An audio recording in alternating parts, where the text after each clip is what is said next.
Hey guys, welcome back to my another blog video. So আজকে আরেকটা নতুন blog video নিয়ে আসলাম, যেহেতু কন্টিনিউ প্রতিদিন একটা করে ব্লগ ভিডিও দেওয়ার ইচ্ছা এবং এটা মূলত একটা প্রজেক্ট। তো এই জন্য আজকে নতুন আরেকটা ব্লগ নিয়ে আসলাম। তো এখন সকাল সকাল ঘুম থেকে উঠে মূলত ফ্রেশ হয়ে আমি দেখি 9টা কাছাকাছি, প্রায় 9টা। তো যাই হোক, শীতের দিন এই জন্য একটু লেট হয় সবারই। তো আমি আছি এখন আমার রুমে, আমি যে জায়গাতে বসে কাজ করি।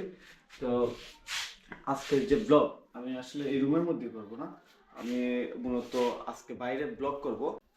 তো আজকে যে বিষয়টা নিয়ে ব্লগ করব কিংবা যে বিষয়টা নিয়ে এই ব্লগে আপনাদের সাথে আলোচনা করব, সেটা হচ্ছে এই বইটা নিয়ে। তো এই বইটা একটু দেখুন, আমি একটু দেখে আপনাদেরকে। এই বইয়ের নাম হচ্ছে the compound effect, million coffee best seller. এটা হচ্ছে একটা বেস্ট সেলার বই। তো আমি এটা গত 2 দিন ধরে, আজকে সহ 3 দিন, আজকে 3 দিন ধরে এটা পড়তেছি। তো যাই হোক, এই বইটা পড়ে আমি ইতিমধ্যে যে জিনিসগুলো জানতে পারছি এই পর্যন্ত, সেইগুলো নিয়ে মূলত আজকে আলোচনা করব এবং এর ভিত্তিতে আজকে এই ব্লগটা আমি আপনাদের সাথে শেয়ার করব।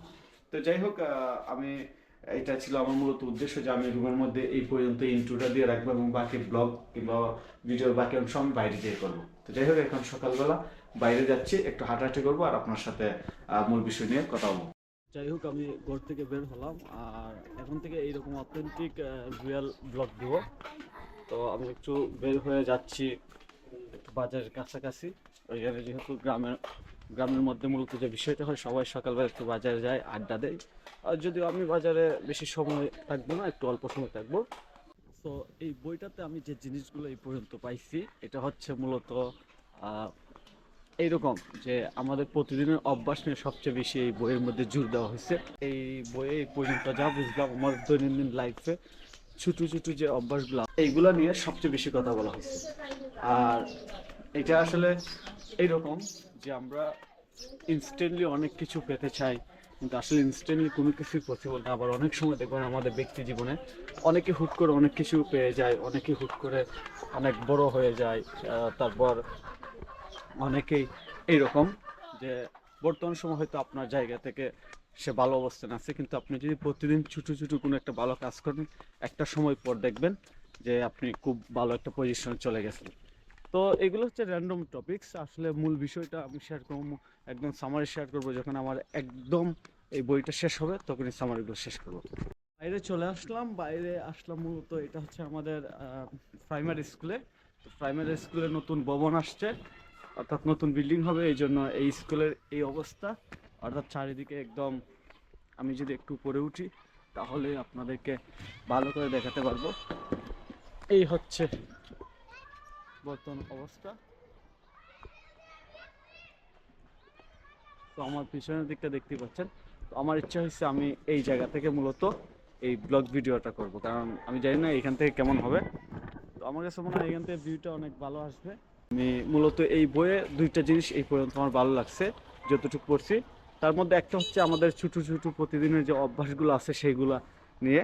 আরেকটা হচ্ছে যে আসলে শুরুতে আমাদের যে ফোকাস থাকে কোনো কাজে, এবং এই ফোকাসের ফলে যে একটা সাকসেস আসে, এবং একটা সময় পর দেখবেন যে আসলে আমাদের এই সাকসেসটা কিন্তু থাকে না। অর্থাৎ এটা ফ্রিল্যান্সিং হোক, এটা বিজনেস হোক, পড়াশোনা হোক, অনেক দেখবেন যে পঞ্চম শ্রেণীতে ভালো করতেছে কিন্তু অষ্টম শ্রেণীতে যে সে রেজাল্ট খারাপ করছে। এর একটাই কারণ, তার ধারাবাহিকতা নাই। তো সব মিলিয়ে এই বইয়ে ধারাবাহিক থাকার এবং অলওয়েজ ফোকাস থাকার একটা বিষয় বলছে। তো এই জিনিসটা আসলে আমরা দেখতে পাচ্ছি খুবই গুরুত্বপূর্ণ। এবং আরেকটা জিনিস উল্লেখ করছে যে এই জিনিসগুলো ধারাবাহিক থাকার এবং ফোকাস থাকার যে রেজাল্ট, এটা কিন্তু ইনস্ট্যান্টলি আসে না। তো এই জিনিসগুলো এখানে ফোকাস করা হয়েছে। তো ওভারঅল আমার কাছে বইটা ভালোই লাগতেছে, আমি কন্টিনিউ বইটা পড়বো, অর্থাৎ এই বইটা শেষ করবো এবং এই বছর কন্টিনিউ বই পড়ার ইচ্ছা আছে। তো ইনশাল্লাহ দেখা যাক যে আসলে সব কিছু ঠিকঠাক মতো গেলে হবে। তো এখন বিকালবেলা চলে আসছি আমাদের ফুটবল খেলার মাঠে। তো এই সিজনে, বিশেষ করে শীতকালে ডিসেম্বর এবং জানুয়ারি মাসে আমাদের এখানে ডে নাইট ফুটবল টুর্নামেন্ট হয়। তো এটা দেখতে পাচ্ছেন, এটা হচ্ছে মূলত ডে নাইট ফুটবল টুর্নামেন্টের মিনি ফুটবল ফিল্ড বলা যায়। এটা মূলত আমাদের মেইন যে ফুটবল মাঠ আছে এইটার মধ্যেই এক পাশে একটা ফুটবলের মিনি ফুটবল একটা মাঠ ক্রিয়েট করছে, মিনি ফুটবল একটা মাঠ ক্রিয়েট করছে। তো যাই হোক, আমি আসলে আজকে সকালে ভিডিও করছিলাম, দুপুরে মিস হয়ে গেছে। আসলে আমার টোটাল খেয়াল ছিল না যে, এরকম একটা চিন্তা ছিল না যে আমি সারাদিনের ব্লগ ভিডিওটা আপনাদের সাথে শেয়ার করবো। তো ভাবলাম যে যেহেতু ব্লগিং শুরু করছে, এই জন্য ফুল ডে কিংবা লং ডে ব্লগ ভিডিও আপনাদের সাথে শেয়ার করি, আর এই উদ্দেশ্য থেকে মূলত এখন ভিডিও করা। তো যাই হোক, যেহেতু ব্লগ ভিডিও সকালের টপিক্সের সাথে এখন বিকালের টপিক্স হয়তো নাও মিলতে পারে, তারপরও প্রাসঙ্গিক কিংবা অপ্রাসঙ্গিক অনেক কিছু শেয়ার করবো। সেটা হচ্ছে এইখানে কিন্তু একটু পরেই খেলা শুরু হবে, রাত 6টার পর কিংবা 6টার দিকে, সন্ধ্যা 6টা থেকে শুরু হবে। এবং এখানে কিন্তু অনেক মানুষ থাকে, প্রচুর মানুষ থাকে, এটা আসলে আপনারা চিন্তাও করতে পারবেন না। এবং এর পাশে অর্থাৎ এইদিকে পশ্চিম দিক, আমি যদি ক্যামেরাটা একটু ঘুরাই, এই পশ্চিম দিকে আরেকটা ফিল্ড আছে, বিশাল একটা ফুটবল টুর্নামেন্ট হচ্ছে। এটা মিনি মান না, এটা আসলে একদম ফুল ফুটবল টুর্নামেন্ট। তো এটাতেও অনেক মানুষ হয়, এটা শুরু হয় বিকাল থেকে একদম সন্ধ্যা পর্যন্ত। এটা তো ভালো চলতেছে খেলা, এবং এখানে হয় সব মিলিয়ে গ্রামের মানুষের একটা উৎসবের সময় কিংবা একটা উৎসবের আমেজ পাওয়া যায় এই মিনি ফুটবল টুর্নামেন্টগুলোতে। তো যাই হোক, এই হচ্ছে মূলত বিষয়। তো এখন আমরা এমনিতেই যদি মিনি ফুটবল টুর্নামেন্ট না থাকতো, হয়তো বিকালবেলা এমনিতেই খেলাধুলা হইতো। আর এখন শীত বেশি, এই জন্য খুব বেশি খেলাধুলা হয় না।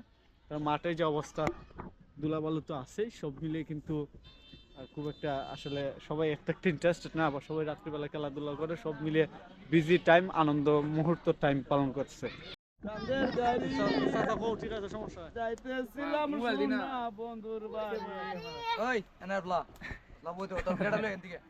গালি দিস রে, খবর আছে তোর? সুন্দর হইতেছে ভিডিওটা।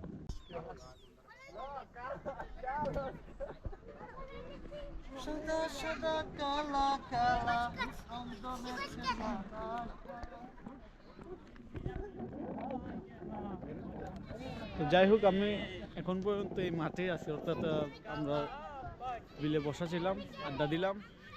তো এই হচ্ছে রাতের সিনারি। আর আজকের ব্লগটা আমরা এই পর্যন্তই রাখবো।